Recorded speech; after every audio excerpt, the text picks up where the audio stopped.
ಆಮೇಲೆ ಇನ್ನೊಂದು ಏನಂತ ಹೇಳಿದ್ರೆ, ಈಗ ವ್ಯಾಕ್ಸಿನೇಷನ್ ಬಗ್ಗೆ ಇದೆ. ವ್ಯಾಕ್ಸಿನೇಷನ್ ಈಗ ಪ್ರಿವೆಂಟಿವ್ ವ್ಯಾಕ್ಸಿನ್ ಮಾಡೋದಕ್ಕೆ ಒಂದು ಅವಕಾಶ ಇದೆ. ಯಾರು ಮೊದಲನೇ ಡೋಸು 2ನೇ ಡೋಸ್ ತೊಗೊಂಡಿದ್ದಾರೆ ಅವ್ರಿಗೆ ಪ್ರಿವೆಂಟಿವ್ ವ್ಯಾಕ್ಸಿನ್ ಕೊಡೋದಕ್ಕೆ ಅವಕಾಶ ಇದೆ.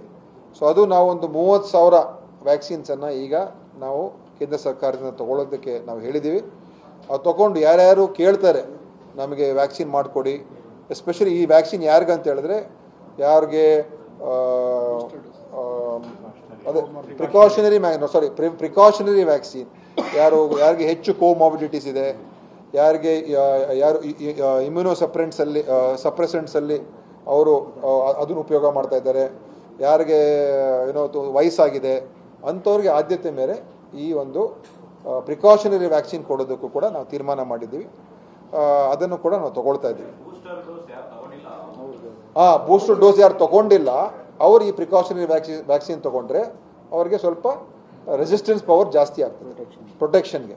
ಸೊ ಅದನ್ನು ಮಾಡೋದಕ್ಕೆ ಇವತ್ತು ತಗೊಳ್ಳೋದಕ್ಕೆ ತೀರ್ಮಾನ ಆಗಿದೆ ಇವತ್ತಿನ ಸಬ್ ಕಮಿಟಿಯಲ್ಲಿ. ಸ್ಟಾಕ್ ವ್ಯಾಕ್ಸಿನ್ ಸ್ಟಾಕ್ ಯಾರ ಹತ್ರನೂ ಇಲ್ಲ. ಇದು ಅದೆಲ್ಲ ಕೇಂದ್ರ ಸರ್ಕಾರ ಹತ್ರ ಕೂಡ ಹೊಸ ವ್ಯಾಕ್ಸಿನ್ಸ್ ಯಾವುದೂ ಇಲ್ಲ. ಈ ಪ್ರಿಕಾಷನರಿ ವ್ಯಾಕ್ಸಿನ್ ಮಾತ್ರ ಇದೆ.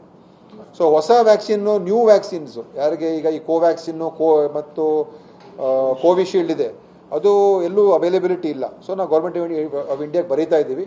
ಯಾರಿಗಾದರೂ ಹೊಸದಾಗಿ ವ್ಯಾಕ್ಸಿನ್ ತೊಗೊಳ್ಬೇಕು ಅಂತ ಇದ್ದರೆ ಅದಕ್ಕೆ ಅದನ್ನು ಪ್ರೊವೈಡ್ ಮಾಡೋದಕ್ಕೆ ತಾವು ತೀರ್ಮಾನ ತಗೊಳ್ಳಿ ಅಂತ ನಾವು ಅವ್ರಿಗೆ ಈಗ ಬರೀತಾ ಇದ್ದೀವಿ.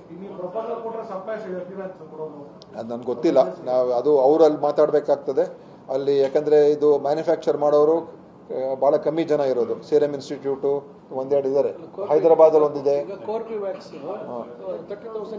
ಅದೇ ಕೋರ್ಬಿವ್ಯಾಕ್ಸ್ ಇದು ಪ್ರಿಕಾಷನರಿ ವ್ಯಾಕ್ಸಿನ್. 30,000 ನಾವೀಗ ತಗೊಳ್ತಾ ಇದ್ದೀವಿ ಕೋರ್ಬಿವ್ಯಾಕ್ಸ್ ತಗೊಳ್ತಾ ಇದ್ದೀವಿ.